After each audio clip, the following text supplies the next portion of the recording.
प्रभु यीशु मसीह के नाम से सभी को जय मसीह की और प्रभु की महिमा हो। आज परमेश्वर जो हम सबको इकट्ठा कर चुका है यहाँ पर, एक परमेश्वर का अनुग्रह है, प्रभु की दया है। पिछले संडे में यहाँ पर नहीं था आप लोगों के बीच में, लेकिन परमेश्वर को धन्यवाद, काफी समय के बाद मैं जाकर अपनी पत्नी को लेकर आया। परमेश्वर को धन्यवाद। एक परमेश्वर की योजना थी, कब जाना है, कब वहां से आना है। जाने की प्लानिंग हो गई थी, वापस आने के टाइम पे बड़ी दिक्कत हो रही थी, लेकिन वो प्रभु की इच्छा थी। क्योंकि उसी समय में जब मैं यहाँ पर आपके साथ नहीं था, तो परमेश्वर ने मुझको अवसर दिया कि मैं वहां इनकी कलीसिया में, इनकी कलीसिया की अगुवाई करूं, क्योंकि उसी दिन इनके पास्टर को कहीं और जाना था, वहां उनकी मीटिंग थी। तो ये प्रभु की एक इच्छा थी कि यहाँ नहीं तो वहां परमेश्वर के काम को करना है, और वहां परमेश्वर के लोगों के बीच में एक वचन को बांटा, और उसी वचन को लेकर के आज आपके सामने हो। ये वचन की तैयारी मैंने पिछले हफ्ते के लिए रखी थी, लेकिन प्रभु जगह को बदल गया। तैयारी जरूर थी, पर परमेश्वर ने जगह बदल दी थी। हालेलुया, परमेश्वर भला है। और वहां पर जब इस वचन को बताया, तो वहां के कई लोगों को इस वचन से आशीष मिली। और मैं विश्वास करता हूं कि आज भी ये वचन मुझे और आपको बहुत कुछ सिखाने वाला है। आमीन, आमीन, आमीन। जब प्रभु यीशु मसीह का ये वचन हमारे बीच में कभी जब खुलता है और हम जब इसकी तरफ को ध्यान देते हैं, तो अपनी आंखों को खोल के रखें, अपने कानों को खोल के रखें, ग्रहण करने के लिए अपने हृदय को खोल के रखें। क्योंकि बहुत सी बातें ऐसी हो सकती है जो शायद आपको ग्रहण ना होने वाली हो, लेकिन परमेश्वर का वचन कहता है मांस मांस गूदे गूदे को चीर देता है। परमेश्वर का वचन ऐसा है। तो मुझसे और आपसे परमेश्वर का वचन ये बात करने वाला है। हम बात करते हैं इस नए साल के बारे में। नए साल के बारे में, नए साल में पहला दिन हमारा जो है कहाँ बीता? परमेश्वर के भवन में। एक अच्छी शुरुआत है ना। अच्छी शुरुआत तो हर बार है, लेकिन ये एक और मनोहर बात बन जाती है ना। क्या ही भली और मनोहर बात है कि भाई लोग आपस में मिले रहे। भजन संहिता 133 का 1 है ना, मुझे बहुत अच्छा लगता है। और दाऊद कहता है, जब लोगों ने मुझसे कहा कि आओ हम परमेश्वर के भवन को चले, तब मैं आनंदित हुआ, है ना। दाऊद ये नहीं कहता मैंने इतने राजाओं को हरा दिया, इतनी जंग जीत लिए, इतना मैंने शान शौकत कर लिया, अपनी साम्राज्य को बढ़ा लिया, ऐसे कर लिया वैसे, उसमें मैं आनंदित। वहां नहीं है वो आनंदित। कहाँ आनंदित है? कहाँ आनंदित है? पीछे से आवाज नहीं आ रही। कहाँ आनंदित है? परमेश्वर के भवन में जाने से हम इसीलिए ज्यादा आनंदित हैं। दिन तो हमारे लिए प्रतिदिन आनंद भरा है, लेकिन परमेश्वर के भवन में जाने के लिए जो हमें शुरुआत मिली, हम उससे बहुत आनंदित हैं। मैं परमेश्वर को धन्यवाद देता हूँ आज के वचन के लिए। इफिसियों की पुस्तक 2 अध्याय, इफिसियों की पुस्तक 2 अध्याय हम देख रहे हैं। और मैंने कहा नया साल, अपने नए साल की शुरुआत की। आज हम देखते हैं इसको इस तरीके से देखेंगे। नया साल, नया मैं। क्या? नया साल, नया मैं। बोलिए नया साल, नया मैं। अब पिछला जो कुछ भी था, आप पिछले साल चाहे आपने किसी को धोखा दिया, आपने किसी के साथ झूठ बोला, आप चोरी चुप के शायद सिगरेट पी रहे थे, कहीं से तंबाकू जर्दा पकड़ ले रहे थे, या और बहुत सी ऐसे काम कर रहे थे जो पिछले जीवन में था, पिछले साल। हमने अभी क्या बोला? नया साल, क्या? तो पिछले कामों को पीछे रखना है, क्योंकि नया साल, नया मैं। बोलना पड़ेगा, नया साल, नया मैं।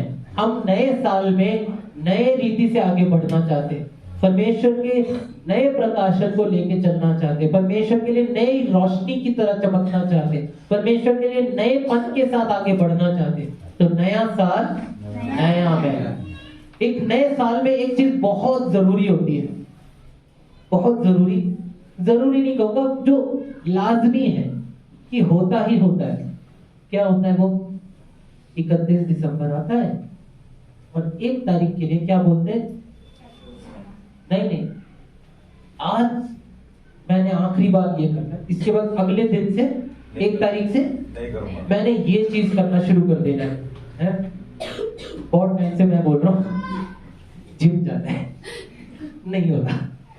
आपने भी कुछ सोचा होगा, आपने भी मन में बनाया होगा, प्लान बनाया होगा, 1 तारीख से मैंने ये करना शुरू कर देना, 1 तारीख से मैंने उधर जाना शुरू कर देना, ये करना शुरू। परमेश्वर के वचन के लिए बहुत आत्मिक होने लग जाते, बहुत ही धर्मी हो जाते। रोज मैंने परमेश्वर का वचन पढ़ना ही पढ़ना, रोज मैंने प्रार्थना करना है। हमारे शब्द बहुत भारी भरकम हो जाते हैं, बहुत ज्यादा, लेकिन शरीर से कमजोर हो जाते हैं।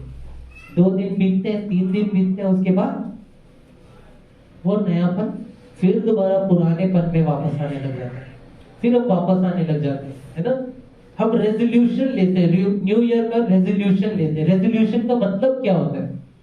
सब बोलते हैं न्यू ईयर रेजोल्यूशन होता है ना, न्यू ईयर रेजोल्यूशन। इसका रेजोल्यूशन का मतलब होता है एक निर्णय कि मैंने अपने जीवन में ये एक नया काम शुरू करना है। नया साल आ गया, इस नए साल में मैंने एक नया काम शुरू कर देना है, इस नए साल में मैंने ऐसा काम कर देना, ऐसा कर देना। ये एक निर्णय होता है ना। और शायद से आपने भी शायद सोचा होगा पिछली बार कि इस साल से मैंने ऐसे वचन पढ़ लेना, इस साल मैंने बाइबल पूरी खत्म कर देनी है, इस साल मैंने सारे संडे चर्च में बिताने, इस साल मैंने बहुत सारा उपवास रखना है, इस साल मैंने ये कर देना, वो कर देना। शब्दों में बहुत बोला, पर क्या आपने ऐसा किया? 2022 को एक बार मुड़कर देखें, क्या आपने ऐसा किया? क्या आपसे वचन को सुनने वाले बने या वचन को मनन करके उस पर चलने वाले बने? यीशु की आज्ञाओं को याद करने वाले बने या यीशु की आज्ञा को याद करके उसको मानने वाले बने? ये आपको सोचना चाहिए, बहुत जरूरी है। पिछले संडे मैं यही प्रचार कर रहा था और यही चीज को मैं बताते हुए कह रहा था कि एक यहूदियों में एक त्योहार होता है, ठीक है, तंबुओं का त्योहार। शायद आप लोगों को नहीं पता इस बात पर, लेकिन तंबुओं का एक त्योहार होता है जिसमें कि परमेश्वर की किए हुए उपकारों को याद करके उस त्योहार को मनाया जाता है। ऐसा एक त्योहार जब मनाया जाता है तो तंबू, आपको आपके सामने आपके दिमाग में पिक्चर आता होगा एक तंबू का, है ना। कैसे इधर एक खंबा है, इधर एक खंबा है, ऊपर एक छत है ना, इस तरीके से लगता है। तो वो तंबुओं का जो त्योहार जो होता है उसमें से मैं आपको एक चीज सिखाना चाहता हूँ। एक छोटी सी बात है, बहुत छोटी सी बात, कि 2 पिलर जो इस तरफ बने हुए हैं, एक दाईं तरफ और एक बाईं तरफ। मान के चलिए जो दाईं तरफ है वो है फ्रॉम गॉड और जो बाईं तरफ है टू गॉड। हिंदी में कहेंगे परमेश्वर से और परमेश्वर के लिए। आप समझ रहे हैं? दोनों तरफ जो खंबे हैं, तंबुओं के त्योहार की जो बात मैं बता रहा हूं उसमें से आपको बता रहा हूं कि एक तंबू ऐसा समझ लीजिए कि एक तरफ दाईं तरफ को जो खंबा है, जो पिलर है वो है परमेश्वर से, और बाईं तरफ जो है वो परमेश्वर के लिए, और ऊपर जो तना हुआ है वो है मेरा और आपका जीवन। मेरा और आपका जीवन, हमारा जीवन परमेश्वर से और हमारा जीवन परमेश्वर के लिए।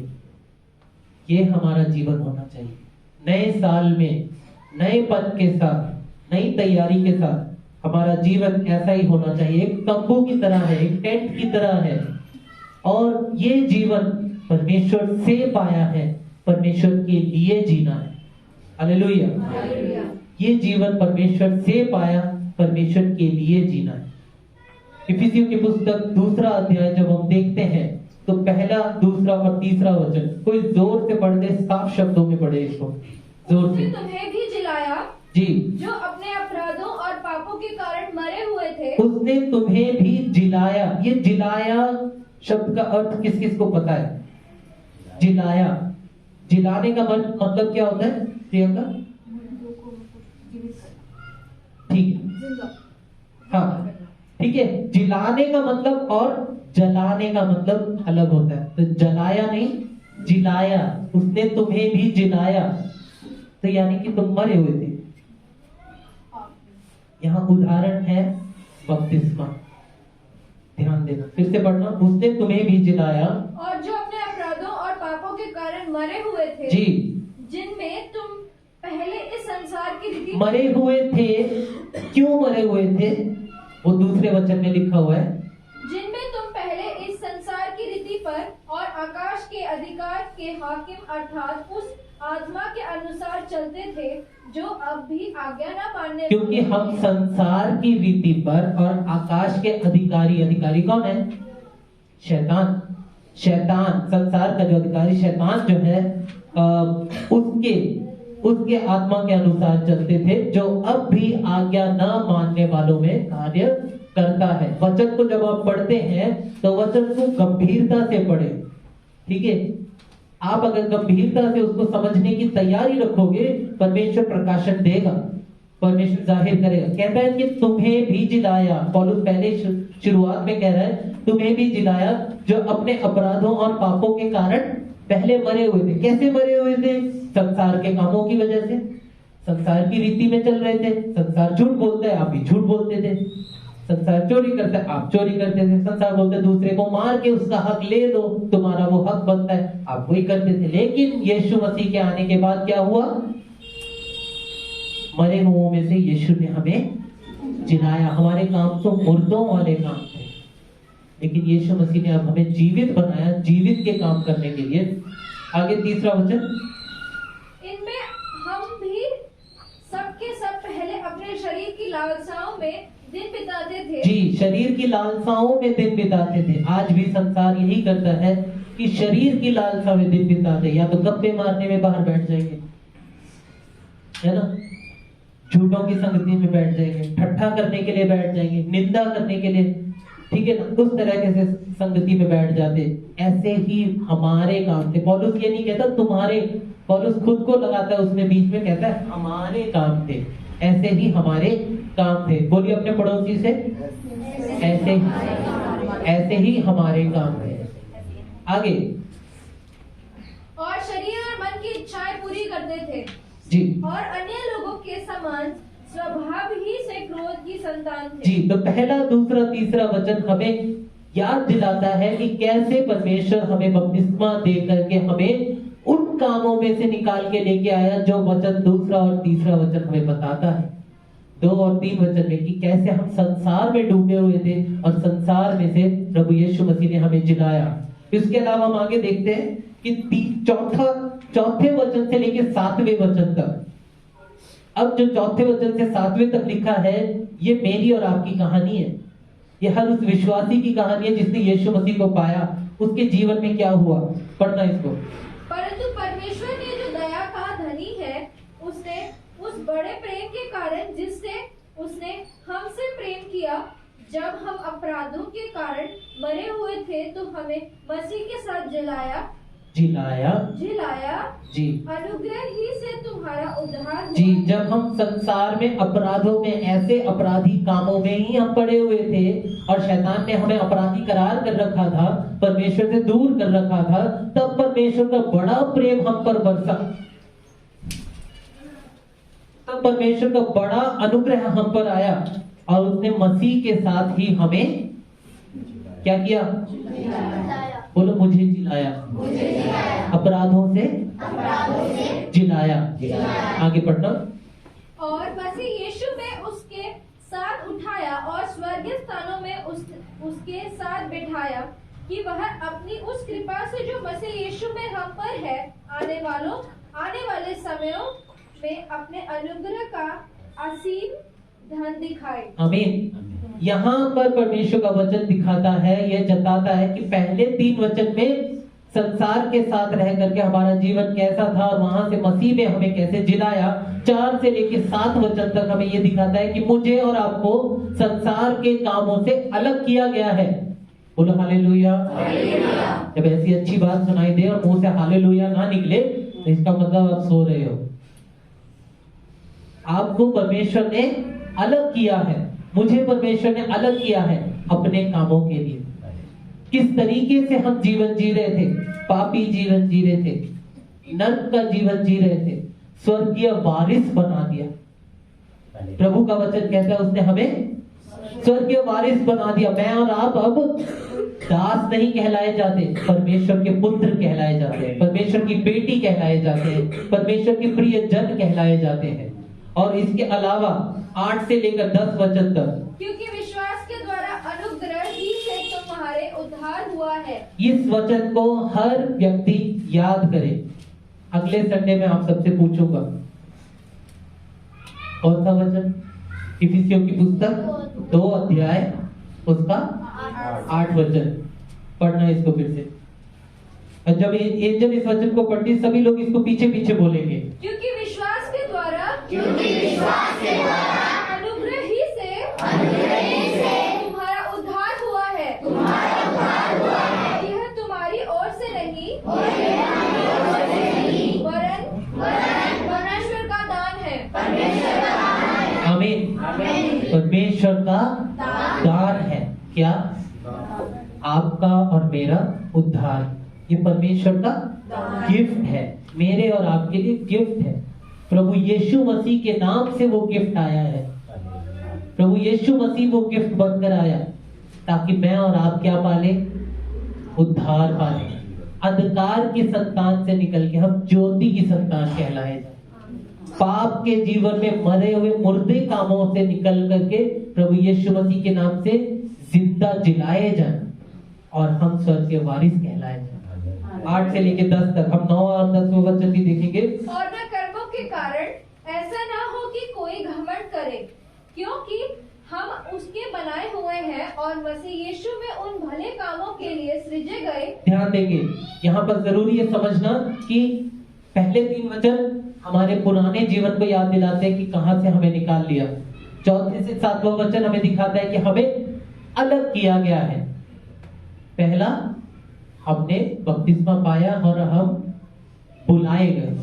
दूसरा, हम अलग किए गए। तीसरा, अलग क्यों किए गए? परमेश्वर की सेवा के लिए, परमेश्वर के काम के लिए, परमेश्वर की योजना का हिस्सा बनने के लिए, जहां पे ये पूरा संसार जो है कंफ्यूज था और परमेश्वर से भाग चुका था।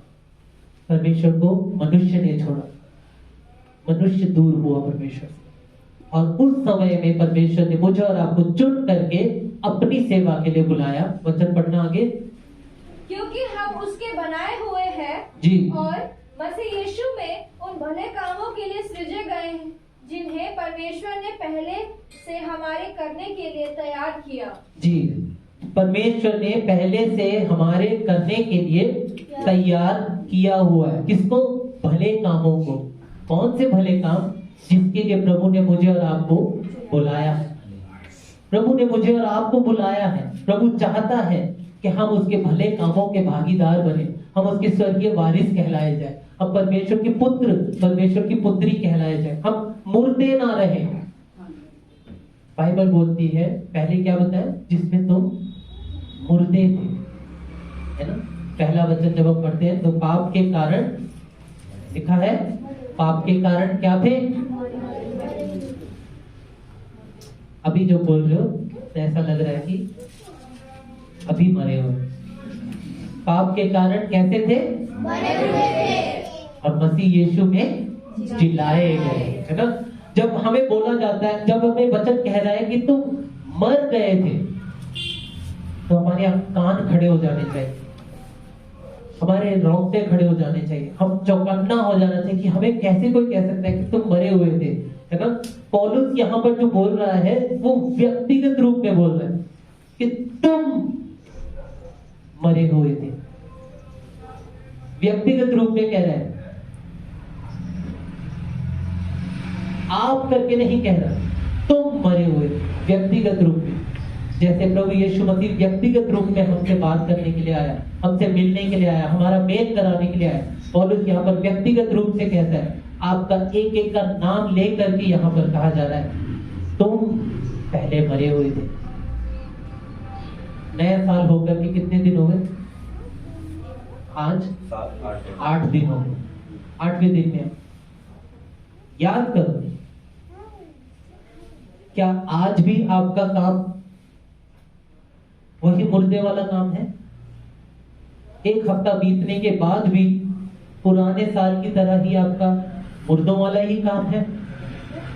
आपके कामों से आप पहचाने जाते हो। वचन कहता है तुम उनके फलों से उनको पहचानोगे। एक पेड़ की पहचान क्या है? उसका फल। कि उसका फल कैसा है। प्रभु यीशु मसीह एक जगह से जा रहे थे और वृक्ष से बोला था कि उसकी इच्छा थी कि वहां से फल मिले। जब उन्हें फल नहीं मिला तो उस पेड़ को श्राप दिया गया। इस बारे में बाद में फिर कभी वचन से बात करेंगे कि ऐसा क्या हुआ था, वो क्यों हुआ। लेकिन पेड़ की निशानी क्या है?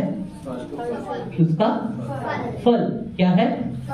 जागते हुए बोलेंगे उसका फल।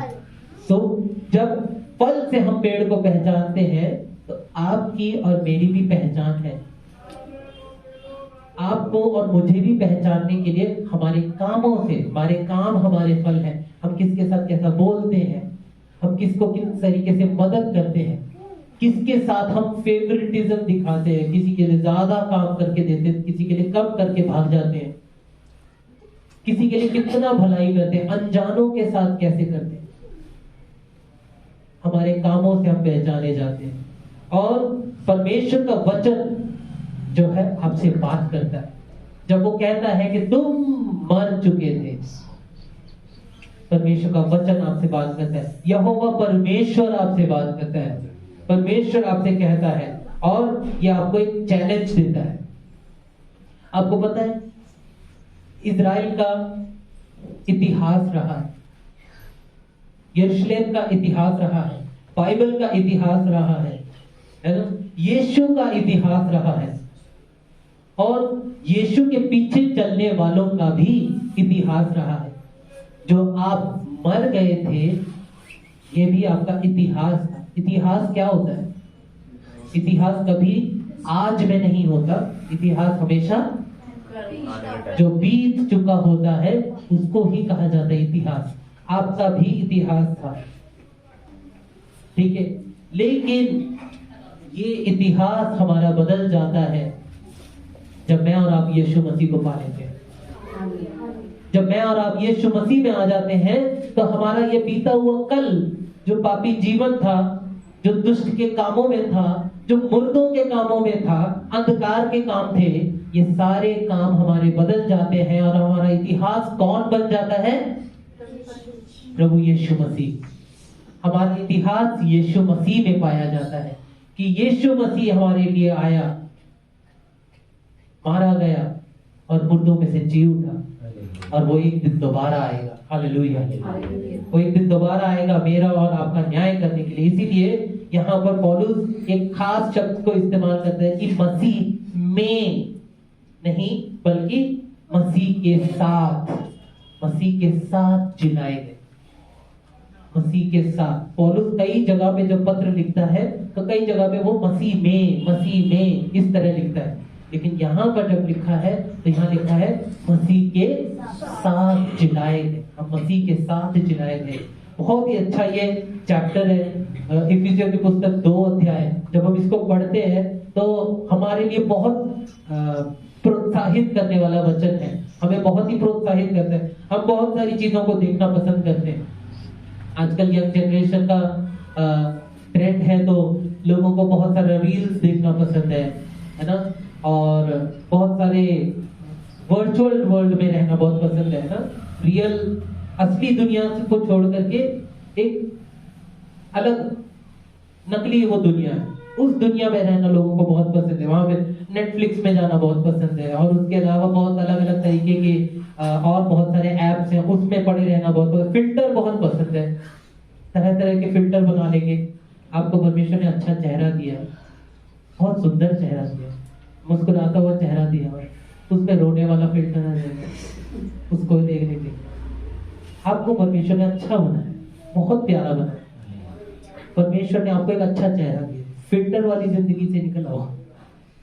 ऐसे सारे जीवन में रहते, लेकिन परमेश्वर क्या कहता है? हमारा एक इतिहास है ना, और हमारा इतिहास मसीह यीशु में है।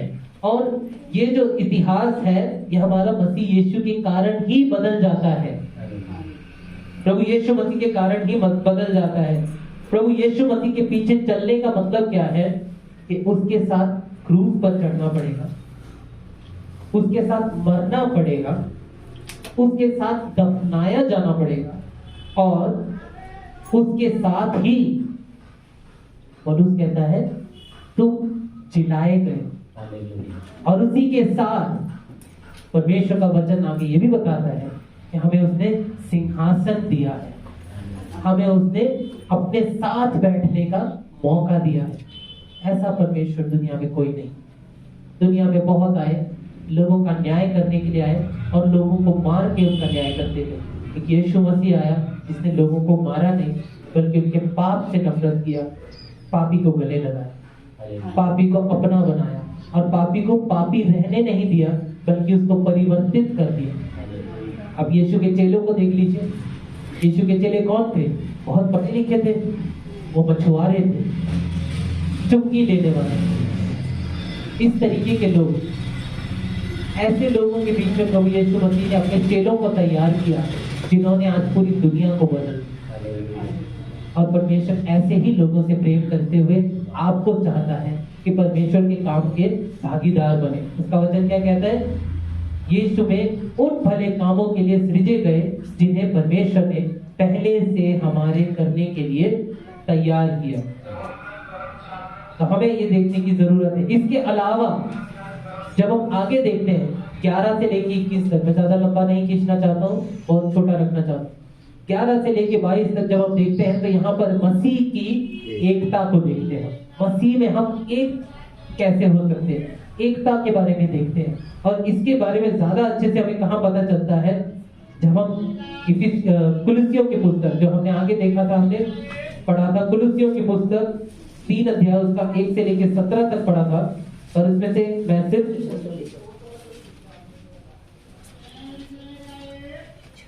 कुछ बातों को लेना चाहता हूँ कि मुझे और आपको क्या सोचना चाहिए। पहले 5वें वचन से 5 से लेकर के जब हम 10 में देखते हैं, 11 में देखते हैं, तो उसमें ये लिखा है कि पुराना जीवन कैसा होता था, क्या करते आए थे, जो झूठों में बुराइयों में जीवन बिताते थे। और 8 वचन में पर अब तुम इन सबको अर्थात क्रोध, रोष, बैर भाव, निंदा और मुंह से गालियां बकना, ये सब बातें छोड़ दो। ऐसी सारी बातों को लिखते हुए 12वें वचन से जब हम आते हैं, 12वें वचन से जब हम आते हैं तो हमें बताया जाता है कि हमें करना क्या है। परमेश्वर ने तो अलग कर दिया, आपको अपना प्रियजन बना लिया, अपने भले कामों के लिए बना लिया, लेकिन अब उसके लिए तैयारी भी करनी होगी ना। युद्ध में अगर सैनिक को भेजा जाता है तो ऐसे ही नहीं पहले दिन ही उसको अस्त्र शस्त्र पहना के जाओ लड़ो, नहीं होता। उसकी ट्रेनिंग होती है ना, तो पहले तैयार किया जाता है, पहले उसको पता चलता है कि भाला कैसे पकड़ना है, ढाल कैसे पकड़नी है, टोपी सर पे पहनना है, जूते कैसे पहनने, ये सारी चीजें सिखाई जाती है। किस तरीके से मारना है, किस तरीके से बचना है, सारी चीजें सिखाई जाती है। ऐसे ही एक मसीह जीवन में बदलना है, ये बताया जाता है। जब आप तैयार हो जाते हैं ये बोल करके कि हाँ मुझे बदलना है, तो आपको बताया जाता है कि आपको कैसे बदलना है, क्या करना है। सिर्फ इतना बताने से काफी नहीं रहेगा ना कि क्या नहीं करना है। आपको ये बोल दिया झूठ नहीं बोलना है, चोरी नहीं करना है, ये नहीं करना, वो नहीं करना, ऐसे नहीं करना, ये बताने से काफी, क्या करना है ये भी पता होना चाहिए। क्योंकि हम बात कर रहे हैं आत्मिक, किसकी? आत्मिक की बात कर रहे हैं। और जब आत्मिक की बात कर रहे हैं तो उसके लिए हमारी तैयारी जरूरी है। इसीलिए तो हम वचन पढ़ते हैं, इसीलिए तो मैं और आप प्रार्थना करते हैं, इसीलिए तो मैं और आप घुटने टेकते हैं, इसीलिए तो हम खुदावन की आराधना करते हैं। और जब हम खुदावन की आराधना करते हैं तो उस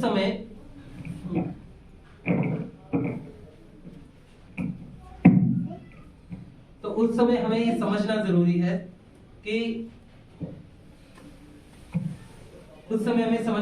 है कि हम परमेश्वर के सामने कैसे बदल रहे हैं, खुद को कैसे बदल रहे हैं, चल रहे। तो हमें यह समझना जरूरी है कि हम खुद को कैसे परमेश्वर के सामने बदल रहे हैं। तो अपने आप में एक तैयारी होना जरूरी है। 12वां वचन लिखा है,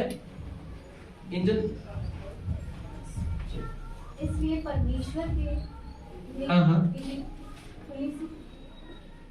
3:12, कुलुस्सियों 3:12, इसलिए परमेश्वर के चुने हुओं के समान जो पवित्र और प्रिय है, बड़ी करुणा और भलाई और दीनता और नम्रता और सहनशीलता धारण जी, हमें धारण करने की जरूरत है। कुछ चीजों को मुझे और आपको धारण करने की जरूरत है। पवित्र और ये चुने हुओं के समान जो पवित्र और प्रिय हैं, क्या करना है? जैसे जो लोग पहले चुन लिए हैं, जिन्होंने परमेश्वर को पकड़ लिया है, थाम लिया है और परमेश्वर के पीछे चलने के लिए तैयार हैं, उनके लिए वो क्या करते हैं? करुणा, भलाई, दीनता, नम्रता, सहनशीलता धारण करते हैं। फिर आगे 13वें वचन में भी बताता है क्या करना है। किसी पर अगर आपको दोष लगाना है तो क्या करो?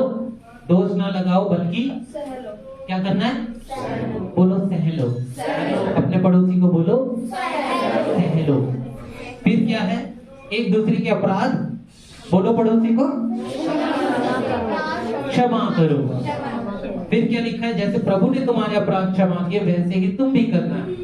और आगे क्या लिखा है? इन सब के ऊपर क्या करना है? ये सारे कामों के ऊपर क्या चाहिए हमें? प्रेम चाहिए। क्या चाहिए?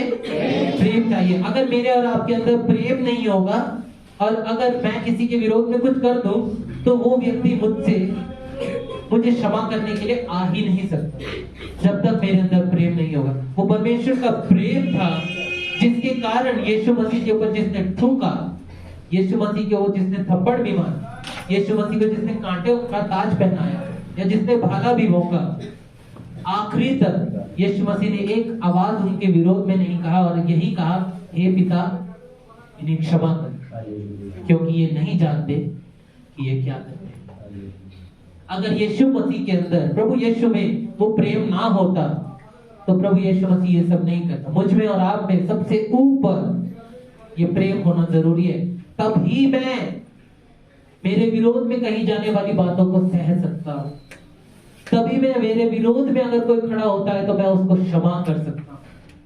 तभी कोई अगर मेरी निंदा करता है तो मैं उसको सह सकता हूं, अगर मुझ में प्रेम होगा तो। सबसे ऊपर प्रेम जो सिद्धता का कटिबंध है। कटिबंध आपको पता है क्या होता है? किसको पता है कटिबंध? कटिबंध होता है कमर पे बांधा जाता है। जब अगर आप कभी गाउन पहनते हो या रोब पहनते हो तो उसको बांधे बिना रोब टिकेगा? अच्छा नहीं लगता ना, आप अच्छे नहीं दिखोगे। ऐसे ही तो कटिबंध का होना जरूरी। वैसे ही आगे 16वां वचन, मसीह के वचन को अपने हृदय में अधिकाई से बसने दो, वचन के ऊपर निर्भर रहना है। सिद्ध ज्ञान सहित एक दूसरे को सिखाओ और चिताओ। बहुत जरूरी है एक दूसरे को सिखाते रहना, चिताते रहना, याद दिलाते रहना और अपने मन में अनुग्रह के साथ परमेश्वर के लिए भजन और स्तुति गान और आत्मिक गीत गाओ। वचन में या काम में, काम यानी कर्म में, एक्शन में, वचन में या कर्म, काम में जो कुछ भी करो सब प्रभु यीशु के नाम से करो और उसके द्वारा परमेश्वर पिता का धन्यवाद करो। प्रभु मुझसे और आपसे बात करता है। हमने शुरुआत किया, क्या था? नया साल, जोर से, नया साल नया मैं। बहुत जरूरी है कि हम नएपन को अपनाएं, हम नएपन के लिए तैयार हों। प्रभु मुझसे और आपसे प्रेम करता है और प्रभु के प्रति आपकी जिम्मेदारी बनती है। जब तक आपने परमेश्वर को नहीं जाना था तब तक आप जो कर रहे थे वो आप दुष्ट के चाल पे चल रहे थे। लेकिन जब आपने परमेश्वर को जान लिया, पहचान लिया, प्रभु को मान लिया और प्रभु के कामों के लिए अपने आप को तैयार कर लिया, तो उसके बाद आप जो कुछ भी करते हैं उससे फर्क पड़ता है। आप एक झूठ भी बोलते हो उससे फर्क पड़ता है। बाइबल साफ कहती है स्वर्ग में झूठों का भाग नहीं है। तो हम किसी को छोटा या बड़ा पाप ऐसा नहीं गिन सकते। परमेश्वर के लिए सब पाप है। अपने आप को जांचना है, समझना है, अपनी आंखों को बंद करें, हम प्रार्थना करें। मैं प्रार्थना करना चाहूंगा। परमेश्वर पिता, हम आपसे प्रार्थना करते हैं प्रभु से कृपा करें परमेश्वर। आज के वचन के द्वारा आपने हम सबसे बात की, आज लोगों से आपने बात किया और आपने बताया है कि आपने मुर्दों के जीवन से आपने मसीह में जिलाया है और अलग किया है संसार के कामों में से, और वैसे ही अपने भले काम के लिए, अपने स्वर्ग राज्य की बढ़ाई के लिए आपने चुनकर अलग किया। आपके भले कामों को करने के लिए जो तैयारी की जरूरत है, आज उस तैयारी को जाना है, उसको पहचाना है। प्रभु उसमें कहीं पे भी कमजोर ना होने पाए। सहारा चर्च सचमुच में लोगों के लिए सहारा बन जाए प्रभु। सहारा कलीसिया के लोग एक दूसरे को ऊपर उठाने वाले, एक दूसरे को सिखाने वाले, जिताने वाले बन जाए प्रभु। पिता परमेश्वर आपके वचन पर निर्भर होकर जीने वाले बन जाए। लगातार आपके कार्यों के लिए, आपकी बढ़ाई के लिए, आपके स्वर्ग राज्य के लिए काम करते चले जाएं। आपका वचन कहता है आपके आत्मिक गीतों में, भजनों में गाकर आपकी स्तुति करने के लिए अपना समय बिताएं। वचन में या काम में जो कुछ करें वो परमेश्वर की बढ़ाई के लिए करें। होने दे कि परमेश्वर पिता आज का ये वचन हर एक के हृदय को आशीषित करे, हर एक के हृदय को प्रभु झकझोर दे और सबके जीवन में एक बड़ा काम होने पाए। धन्यवाद देते, हमारी प्रार्थना सुनने, सारी आदर महिमा आपको देते। प्रार्थना प्रभु यीशु मसीह के नाम से मांगते हैं, आमीन। अपने स्थानों पर खड़े हो जाएंगे, एक गीत गा करके प्रभु की महिमा करते हुए आज के भेंट को परमेश्वर को देंगे। और भेंट लेने के लिए मैं चाहूंगा कि हमारे बीच में माया आंटी है, भेंट लेने में हमारी मदद करेंगे। हम सब खड़े हो जाएंगे, गीत गाएंगे, शुक्रगुजारी दी भेंट। हम लोग मिलकर गाएंगे इस गीत को और प्रभु की प्रशंसा करेंगे।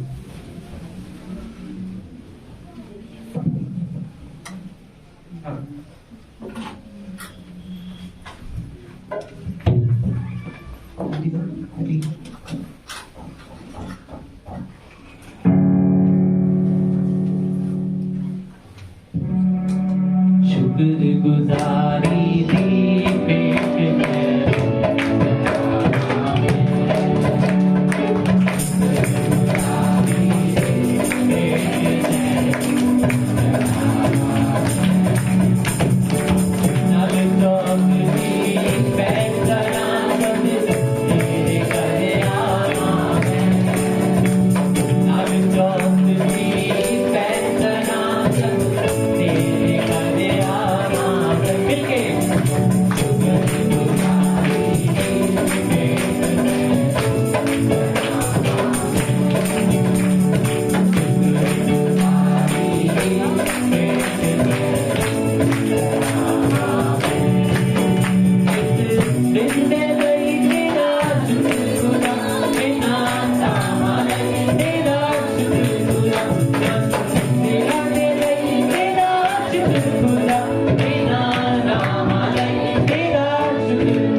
हम आपको धन्यवाद देते हैं प्रभु जी।